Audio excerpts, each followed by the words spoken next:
doing, guys? And welcome back to TSTV for the match review of Copenhagen 1, Chelsea 2. Now, I predicted before the game that it would end 2-1 to Chelsea, and that has come to pass. On one hand, a very positive result. I think any away win in Europe that you can't take for granted, because you know how tough it can be going to some of these stadiums. And the atmosphere was really rocking at the Parken tonight. I mean, the crowd made it a really tense and volatile occasion. The players are really up for it. You could see in that first half the way they were kind of pressing us at times, particularly when we got the ball and we were passing around. And I thought we did okay in the first half in terms of passing it amongst ourselves, but let's be honest, there's nothing really to analyse from that first half. It was absolutely terrible. But that's all to say that this was a difficult game, and I think it was always going to be a difficult game. Copenhagen were actually in the Champions League last season. They beat Man United 4-3 at home, which maybe isn't saying much these days, but that's still an achievement. I think they finished third in the group and went into the Europa League. So they're clearly not a pub side. You know, they're clearly not some of the calibre of the teams that we were playing earlier in the competition.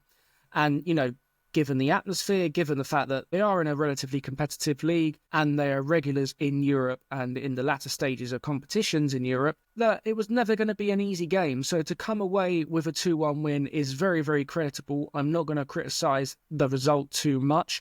Only thing that is obviously a massive shame is that we were in complete control at 2-0 up. And for me, we stepped off the gas way too early. In that situation, you need to go for the third, the fourth, the fifth. We're good enough to do that. And Copenhagen players and the crowd, they were clearly rocked by how we came out in the second half, because we did come out a lot better. The tempo was a lot better. The way we were kind of pressing from the front, which you could see from Reece's opening goal, which was a great strike. But the reason it came about was because Kukurea and Kunku pressed their right back, which led to them giving the ball away to Kukurea, who passed it for Reece to obviously slot in. And that's the thing that really kind of frustrates me at times watching us, because for the first kind of 25 minutes of the second half, we were playing at a much better tempo. We were moving the ball quickly. We did look a threat.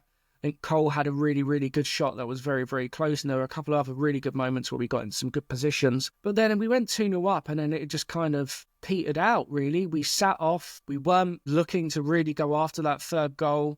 We were moving the ball very slowly again, walking football, and that is something that I just can't stand to see, right? I can't stand to see walking football, you know, passing the ball sideways and backwards and really slowly, because ultimately, it always gives the opposition the opportunity to get back into the game, because we're not going after them. We're playing at a slow tempo, and if they nick the ball at us, they're straight in, essentially, because we're already at walking pace. And I just don't like that mentality. I want us to go out like we did at the start of the second half, and I think they did have a good chance. They hit the post as well, but we were a lot better. The tempo was a lot faster, and we were moving the ball quickly, and they couldn't really live with us. And ultimately, through that goal that we conceded at the end, we've given them a route back into the tie. Now, as mentioned before, and as mentioned earlier in this video, I'm not going to sit there and complain at a away win in Europe. You know, look at Tottenham tonight. You know, they lost away at AZ Alkmaar. I'm sure they would have loved to have gone on 1-2-1. So I'm not going to be sitting here and throwing my toys out the pram. But this is why we are where we are, I think, at this moment in time.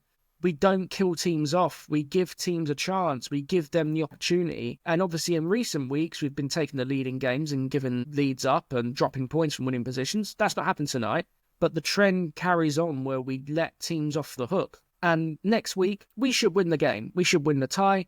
We should go through relatively comfortably. But it has kept it alive. It has meant that we can't really afford to rest a lot of key players. And, you know, they'll come in with some belief, and they'll come in hoping to cause a really big upset. So from that point of view, the killing the tie off is a bit disappointing. But look, let's take the positives. It's a victory. It's a victory away from home. We've not won away since Astana in December, which is a very long time ago. And it carries on a little bit of momentum from the Southampton game. And hopefully it means that next week, again, we can maybe come out the traps very quickly, try and kill the game off early doors, and then we can start to think about Arsenal and potentially take some of the players out the firing line, because obviously Arsenal next week, who will be the game after the home leg against Copenhagen, have already won 7-1, they're already through, so they could play whoever they want to. They could play Piers Morgan up front for all we know. So yeah, positive result. I'm not going to turn my nose up at an away win in Europe, and we should be in a very good position going into the second leg next week, and we should realistically go through. Now, in terms of the team selection, very interesting. I did not predict the lineup that we saw.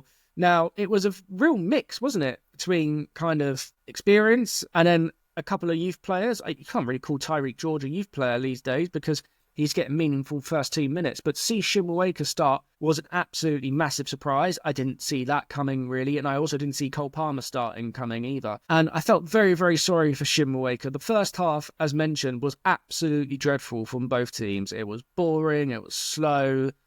You know, both teams were cancelling each other out. He wasn't getting any service whatsoever. And for a young 17-year-old kid, what you need is to be receiving the ball and having the ball played into you with some space, or having space to run into with the ball. And that just wasn't happening. And obviously Enzo Maresca took him off at half time. Now, you can moan about it on one hand, and you could say, well, that's not very fair on Shim. You know, he's a young kid. He's not the one to blame for a poor first half showing. You shouldn't be throwing him under the bus. But then again, Enzo Maresca has trotted him to start a big game away in Europe. So you can't have it both ways, right? I imagine that Enzo Maresca may have actually planned to do this anyway. And obviously, like we saw with the Enzo and Caicedo substitution, and with Badiashile starting, and then Levi coming in at half-time, that it did look like a lot of these changes were planned. So maybe that was the case, just to give Christopher Nkunku a break for 45 minutes and bring him on for the second half. We don't know that yet. I've not actually seen Enzo Maresca's interview. So I'm not going to criticise him too much for taking him off. I know other people really have and have said that they've thrown him under the bus, but it's positive to see him starting a game. Hopefully we can see him get some minutes soon. And hopefully, as I said, next week we can kill the tie off fairly early and we can bring Shim on, because I don't think he probably will start the game next week now. And hopefully he can, you know, get a bit more space and make more of an impact on the game. Another line to come out of this game was Malo Gusto went down with an injury. He's actually been very, very poor recently, but it's still a shame to see him go down and potentially be out for a little while. I don't know whether it was an impact injury or a muscle injury. It seems to me that it may have been an impact injury, because he didn't kind of go off straight away. He went down and he got back up and played on for a few minutes. Then I think the ball hit him in a certain area of his leg and then he went down again. So I think maybe he's jarred something. So hopefully he's not out for a long, long time. Again, even though he's not been great recently, you don't want him to carry any negative momentum going into the second season, because he needs to get his confidence levels back up. He needs to be playing regularly. And again, at the moment, we've got very, very limited options. We can't afford too many more injuries. Reece probably won't start on Sunday. I can't see it after playing a full 90 minutes. And it means that probably Trevor Chalobah or Josh Achimpong, who I thought would get some minutes in this game,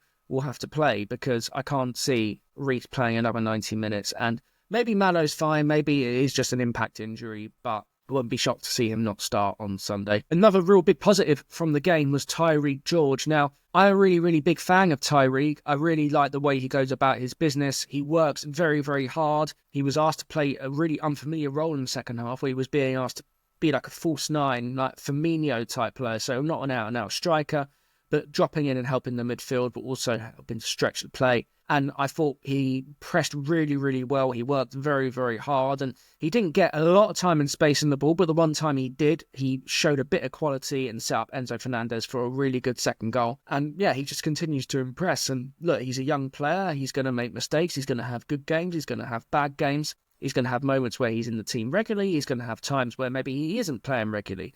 But I think we can say for certain now that he is a viable option for the first team, and he should be getting regular minutes at this moment in time.